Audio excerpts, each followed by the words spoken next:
आता तुम्ही म्हणणार नेमकं चाललंय काय इथं?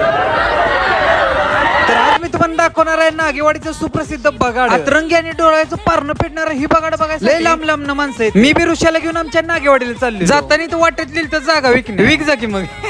कुठं असून आम्ही नागेवाडीची दिशा धर. गर्दी मात्र शेवट. नागेवाडीनं सगळी यंत्रणा डेंजर मध्ये लावली. असल्या गर्दीत आम्ही पुरी बघायला चालू.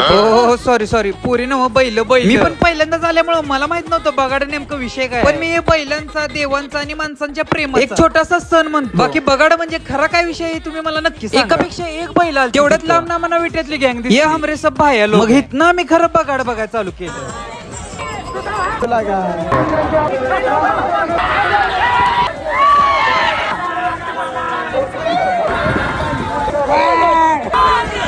नागेवाडीचा विषय शेवट आहे बाबा. मग काय यात्रेतनं एक चक्कर मारून यांच्यातल्या श्री नागनाथ मंदिर मध्ये पाया पडून कसा आहे जोडी सारखं झेब्र बघू आम्ही निघालो विट्याला.